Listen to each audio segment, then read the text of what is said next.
सर्वांना नमस्कार. आपण या व्हिडिओमधून माहिती घेणार आहोत शाळा गुणवत्ता मूल्यांकन आणि आश्वासन आराखडा म्हणजेच स्क्वॉफ, प्रस्तावना आणि संरचना. शिक्षणाची गुणवत्ता ही महत्त्वपूर्ण आहे. ती जगात सर्वत्र गृहीत धरलेली आहे. शिक्षणातील सर्व घटकांचा म्हणजेच ती माहिती असो, प्रक्रिया असो किंवा त्याची निष्पत्ती असो, गुणवत्ता हा त्याचा एक अविभाज्य भाग आहे. दर्जेदार शिक्षण देणे हे शाळेच्या सुधारणेच्या माध्यमातूनच होऊ शकते. म्हणूनच प्रत्येक शाळेने परिणामांच्या संचामध्ये सुधारणा करायची आहे आणि त्यासाठीच शाळा कशी चालते म्हणजेच अध्ययन अध्यापन प्रक्रिया, मूल्यमापन पद्धती, नेतृत्व, प्रशासन आणि शाळेत असलेल्या संसाधनांची उपलब्धता व वापर, शाळेतील शिक्षणाचा दर्जा, शिक्षण प्रणाली, वर्ग व शाळेच्या संदर्भातील निरीक्षणाचे सातत्य व परीक्षा पद्धती यांचे मूल्यमापन केले जाणे आवश्यक आहे. आपल्या शाळेची गुणवत्ता कशी आहे हे शालेय गुणवत्ता मूल्यांकन प्रणालीमुळे लक्षात येते. मग शाळेच्या मूल्यांकनातून निघालेले निष्कर्ष हे स्थापित मानकांप्रमाणे आहेत किंवा नाहीत याचा सातत्याने पाठपुरावा करून सुधारित संसाधनांची उपलब्धता, शालेय कामकाज व विद्यार्थ्यांची अध्ययन निष्पत्ती यांच्या सुधारणेसाठी वापरले जातील. त्यासाठीच शाळा गुणवत्ता मूल्यांकन आणि आश्वासन आराखडा तयार करण्यात आलेला आहे. या तासिकेच्या अध्ययन निष्पत्ती प्रशिक्षणार्थी शालेय गुणवत्ता मूल्यांकन आराखडा समजून घेतात. मूल्यांकन आराखड्याची मार्गदर्शक तत्त्वे समजून घेतात. मूल्यांकन आराखडा वापरताना लक्षात ठेवण्याच्या बाबी समजून घेतात. मूल्यांकन प्रणालीचा अहवाल व उद्देश समजून घेतात. कार्यप्रणालीची मार्गदर्शक तत्त्वे समजून घेतात. स्क्वॉफ संरचना समजून घेतात. कामगिरी निर्देशकांचे 4 स्तर समजावून घेतात. स्क्वॉफ एकूण भारांश आणि गुणांकन समजून घेतात. SSSA आणि स्क्वॉफ शासन निर्णय समजावून घेतात. आता आपण पाहूया शालेय गुणवत्ता मूल्यांकन आणि आश्वासन आराखडा म्हणजेच स्क्वॉफची मार्गदर्शक तत्त्वे. पहिलं तत्त्व आहे वास्तववादी व अंमलात आणता येण्यासारखी मानक विधाने. म्हणजेच शाळांमध्ये सुधारणा घडवून आणण्यासाठी तयार केलेली मानके ही वास्तववादी आणि अंमलबजावणी करता येण्यासारखी आहेत. अवास्तव किंवा ती अवाजवी नाहीत. दुसरं तत्त्व आहे विद्यार्थी हा मूल्यांकन आराखड्याच्या केंद्रस्थानी आहे. म्हणजे शाळांना त्यांच्या मूल्यांकनाच्या सतत सुरू असलेल्या प्रणालीचा आणि इतर योजनांचा कोणता परिणाम विद्यार्थ्यांच्या अध्ययन निष्पत्तीवर झाला याची जाणीव हा आराखडा करून देतो. तिसरं तत्त्व आहे विद्यार्थ्यांच्या सर्वांगीण विकासावर भर. या आराखड्यामध्ये विद्यार्थ्यांच्या शारीरिक, मानसिक, भावनिक व सामाजिक विकासाच्या विविध पैलूंचा आणि त्यांच्या विकासावर होणाऱ्या परिणामांचा विचार करण्यात आलेला आहे. या आराखड्यात विद्यार्थ्यांमधील अंगभूत कौशल्य, क्षमता, मूल्य, आरोग्य, क्रियाशील नागरिकत्व, आजीवन शिक्षण यांना सुद्धा महत्त्व देण्यात आलेले आहे. आणि चौथं तत्त्व आहे राष्ट्रीय शिक्षण धोरण 2020 मधील मार्गदर्शक शिफारशी. आता NEP 2020 मध्ये ज्या मार्गदर्शक शिफारशी करण्यात आलेल्या आहेत त्या थोडक्यात सांगते. क्षमता अधिष्ठित अध्यापन, माहिती साक्षरता, कृत्रिम बुद्धिमत्ता, माहिती तंत्रज्ञान, डिझाईन थिंकिंग इत्यादी समकालीन विषय, पायाभूत सुविधा, त्यानंतर समग्र प्रगतीपत्रक, शालेय व सहशालेय उपक्रमांचे एकत्रीकरण, समावेशक पद्धतींचा अवलंब, बहुभाषीय शिक्षण, वैज्ञानिक दृष्टिकोन विकास, 21व्या शतकातील कौशल्यांवर भर, परिणामकारक कामकाज, अध्यापनशास्त्राची नवीन संरचना, अनुभवात्मक शिक्षण, आरोग्य शिक्षण, गणितीय व गणनशास्त्रीय दृष्टिकोन, व्यवसायाभिमुख शिक्षण, शिक्षकांचा सातत्यपूर्ण व्यावसायिक विकास, मूल्य व नैतिकता, पायाभूत साक्षरता व संख्याज्ञान, भारतीय संविधान व भारताची ओळख इत्यादी शिफारसी NEP 2020 मध्ये देण्यात आलेल्या आहेत. गुणवत्ता मूल्यांकन आराखडा वापरताना लक्षात ठेवण्याच्या बाबी म्हणजेच डूज. शालेय मूल्यांकन करत असताना शाळेच्या सर्व भागधारकांसोबत सुसंवाद साधावा. शाळेच्या कार्यप्रणालीमध्ये सुधारणा घडवून येण्यासाठी अर्थपूर्ण व सकारात्मक अभिप्राय द्यावेत. निष्कर्षाबाबत माहिती देताना ते अशा पद्धतीने सांगितले जावे की ज्यामुळे सक्षमता यावी आणि योजना व पद्धतीबद्दल माहिती मिळावी. आता डोंट्स म्हणजे हे करू नये. मूल्यांकन प्रणाली ही तपासणी असू नये, ती शिक्षा आहे असे वाटू नये. मूल्यांकन प्रणालीचा निष्कर्ष किंवा निकाल इतर शाळांच्या मानांकनाबरोबर किंवा तुलना करण्यासाठी वापरू नये. मूल्यांकनानंतर शाळांना मार्गदर्शन करताना नकारात्मक शब्द टाळावे. शालेय गुणवत्ता मूल्यांकन प्रणालीचा उद्देश. पहिला उद्देश आहे सामायिक गुणवत्ता मूल्यांकन आराखड्यातील तरतुदी पाहणे. शाळा मूल्यांकन प्रणालीमुळे शाळांमध्ये सुसंवाद निर्माण होतो. क्षेत्रे, उपक्षेत्रे व मानके असल्यामुळे मूल्यांकन करणारे हे प्रत्येक वेळी वेगवेगळ्या गटाचे असूनही प्रत्येक वेळी वेगवेगळ्या विभागातही सातत्यपूर्ण निर्णय देऊ शकतात. क्षेत्र, उपक्षेत्र व मानकांचे निष्कर्ष प्रकाशित असल्यामुळे शाळा मूल्यांकन प्रणालीची पारदर्शकता आणि योग्य प्रक्रिया सर्व भागधारक व इच्छुक नागरिकांना सामावून घेऊ शकते. पुढचा उद्देश आहे शाळेची बलस्थाने व दुर्बलता ओळखण्यासाठी शाळांना सक्षम करणे.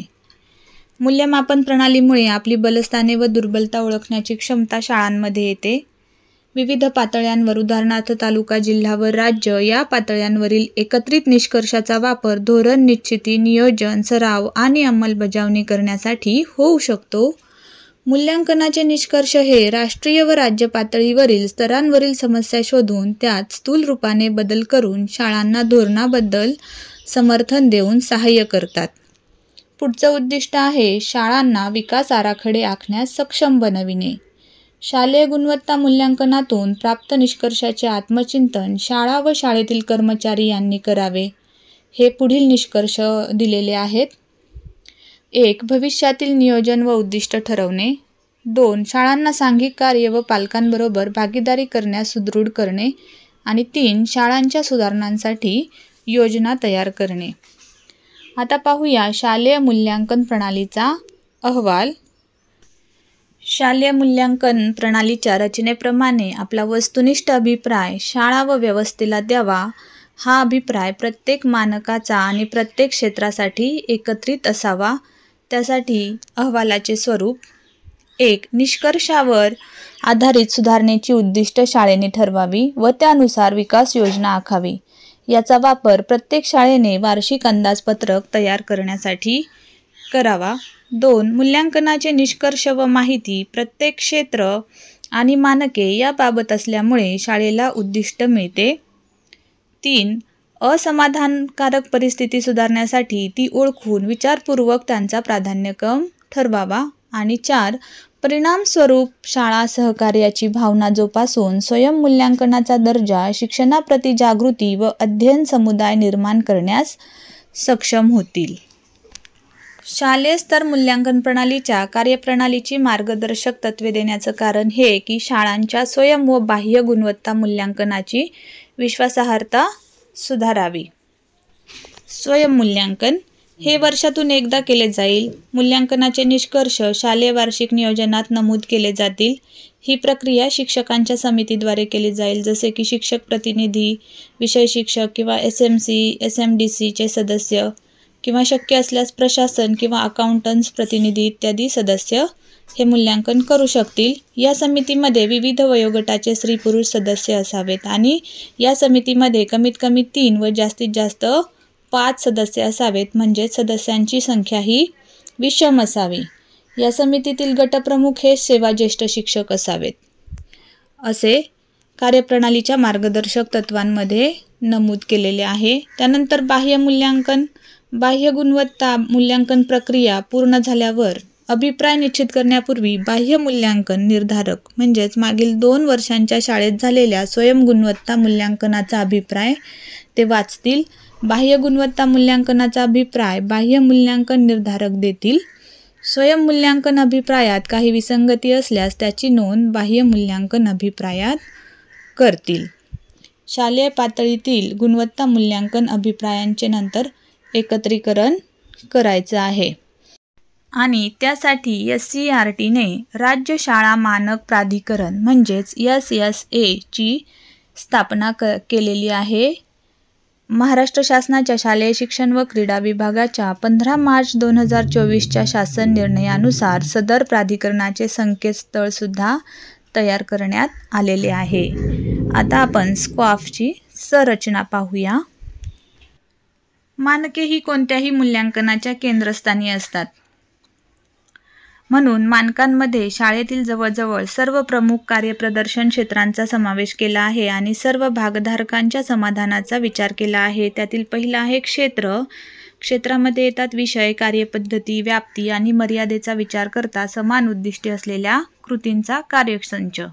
त्यानंतर दुसरं आहे उपक्षेत्र. कार्यसुलभतेसाठी क्षेत्राची विभागणी केलेली आहे भाग आणि घटक यामध्ये. उदाहरणार्थ अभ्यासक्रम, अध्यापनशास्त्र आणि मूल्यांकनाची उपक्षेत्रे दिलेली आहेत. क. अभ्यासक्रम नियोजन. ख. अध्ययन, अध्यापन प्रक्रिया आणि पर्यावरण जीवनशैलीशी सांगड. ग. कौशल्य आधारित व्यावसायिक शिक्षण कार्यक्रम. घ. आरोग्य व शिक्षण. च. मूल्य आणि नैतिकता.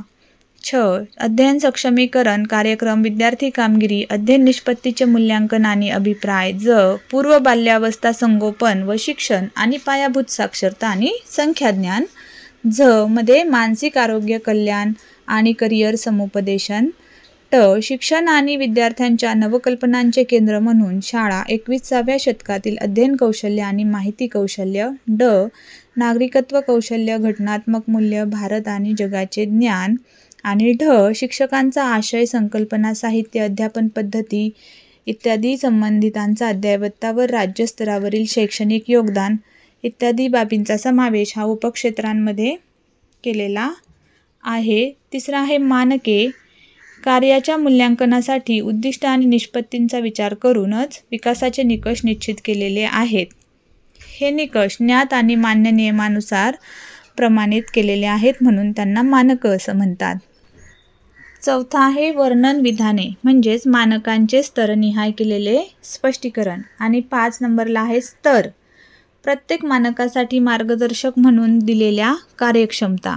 हे कामगिरीचे 1 ते 4 स्तर आहेत. प्रत्येक मानकानुसार शाळेचे मूल्यांकन सुलभरित्या करण्यासाठी 1 ते 4 याप्रमाणे कामगिरीचे स्तर निश्चित करण्यात आलेले आहेत. 6वा आहे गुण. प्रत्येक मानकासाठी कार्यप्रदर्शन स्तराची 1 ते 4 या क्रमाने श्रेणी अथवा प्रमाण निश्चित करण्यात आले आहे आणि प्रत्येक मानकांतर्गत असणारा स्तर 4 हा सर्वोत्कृष्ट कार्यप्रदर्शन स्तर दर्शवतो. त्याला 4 गुणांक देण्यात आलेला आहे. 4 गुण मिळवण्यासाठी इतर 3 स्तरावर कार्यप्रदर्शन शाळेने पूर्ण केले पाहिजे. म्हणजेच त्याचे पुरावे स्तर 1, स्तर 2 आणि स्तर 3 आणि स्तर 4 साठी सादर केलेले असले पाहिजेत. आणि प्रत्येक स्तराला 1, 2, 3 असे गुणांकभार देण्यात आलेला आहे. 7वा आहे पुरावे. वर्णन विधानांची वैधता प्रस्थापित करणारे दस्तऐवज हे आपल्याला शाळेत उपलब्ध ठेवायचे आहेत आणि अपलोडसुद्धा करायचे आहेत. 8वा आहे मार्गदर्शक तत्व व धोरण. क्षेत्र आणि उपक्षेत्र, मानकं आणि अधिक सुस्पष्टतेसाठी संदर्भ म्हणून वापरावयाचे दस्तऐवज प्रत्येक स्तरानुसार संदर्भ म्हणून देण्यात आलेले आहेत. इथे कामगिरी निर्देशकांचे 4 स्तरांचे स्पष्टीकरण देण्यात आलेले आहे. स्तर 1 म्हणजे प्रारंभिक, शालेय यंत्रणा प्राथमिक अवस्थेत आहे. स्तर 2 म्हणजे प्रगतशील, शालेय यंत्रणा सुरुवातीच्या रचनात्मक कार्यामध्ये आहे. स्तर 3 म्हणजे प्रगत, शालेय यंत्रणा परिभाषित आणि दस्तऐवजीकरण केलेली आहे. संस्थेतील त्यांच्या भूमिकांची जाणीव आहे. सदर भूमिका हे ते आचरणात आणतात. सराव नैसर्गिक सुधारणात्मक आहेत. आणि स्तर 4 प्रवीण, शालेय यंत्रणा प्रशासन आणि नेतृत्व, उत्तरदायित्व, जबाबदारी, स्वमूल्यांकन आणि सुधारणा नियोजन प्रदर्शित करते. शाळा अवलंबित असलेल्या कार्यप्रणालीची दिशा ही सर्वोत्कृष्ट व्यवस्थापन दर्शवणारी असली पाहिजे. स्तर 4 गुणांना भारत सरकारच्या विद्यामृत पोर्टलवरील व्हिडिओ दस्तऐवजीकरणाद्वारे पुष्टी मिळणे अपेक्षित आहे. म्हणजे जर आपण स्तर 4 घेणार असो तर जे विद्यामृत पोर्टलवर आपल्याला मार्गदर्शक व्हिडिओ देण्यात आलेले आहेत त्यामध्ये जे दस्तऐवज आहेत ते आपल्या शाळेत सर्व उपलब्ध असलं पाहिजे. आता तो व्हिडिओ आपल्याला पाहणं आवश्यक आहे. गुणांकन. एकूण क्षेत्र आहेत मेन 6. त्यातील पहिल्या क्षेत्रामध्ये 12 उपक्षेत्रे, 44 मानके आहेत. अभ्यासक्रम, अध्यापनशास्त्र आणि मूल्यांकन. दुसरं क्षेत्र आहे पायाभूत सुविधा, त्यामध्ये 12 उपक्षेत्र आणि 30 मानके आहेत. तिसरं क्षेत्र मानव संसाधन आणि शालेय नेतृत्व, त्यामध्ये 5 उपक्षेत्रे आहेत, 12 मानके आहेत. चौथं क्षेत्र आहे समावेशित पद्धती आणि लिंग समभाव, त्यामध्ये 11 उपक्षेत्रे आहेत, 14 मानके आहेत. पाचवं क्षेत्र व्यवस्थापन, संनियंत्रण आणि प्रशासन, यामध्ये 12 उपक्षेत्र आणि 17 मानके आहेत. सहावं क्षेत्र लाभार्थ्यांचे समाधान आणि त्यामध्ये उपक्षेत्र आहेत 7, मानकं आहेत 11, असे एकूण 59 क्षेत्र म्हणजेच उपक्षेत्र आणि 128 मानके म्हणजेच 128 गुण आणि श्रेणी आपल्याला ठरवावी लागणार आहे. दिलेल्या स्लाईडनुसार एकूण 128 मानके वर्गनिहाय निर्धारित कमाल प्राप्त गुणांची शेकडेवारी श्रेणीसाठी लागू राहील. A+ मध्ये 91 ते 100, A मध्ये 81 ते 90, B+ म्हणजे 71 ते 80, B म्हणजे 61 ते 70, C+ मध्ये 51 ते 60 आणि C म्हणजे 50 पेक्षा कमी, अशी श्रेणी आपल्याला दिलेली आहे. एकूण भारांश आणि गुणांकन. सर्वच क्षेत्रे सर्व स्तरातील शाळांसाठी लागू असली तरी काही क्षेत्रातील उपक्षेत्रे व मानके ही त्या शाळांना लागू होतील असं नाही. त्यामुळे क्षेत्रनिहाय गुणांकन वेगवेगळे आहे. स्क्वाफ म्हणजे शाळा गुणवत्ता मूल्यांकन आणि आश्वासन आराखडा, यामध्ये 4 स्तरांची रचना असून एका मानकास जास्तीत जास्त 4 गुण आहेत.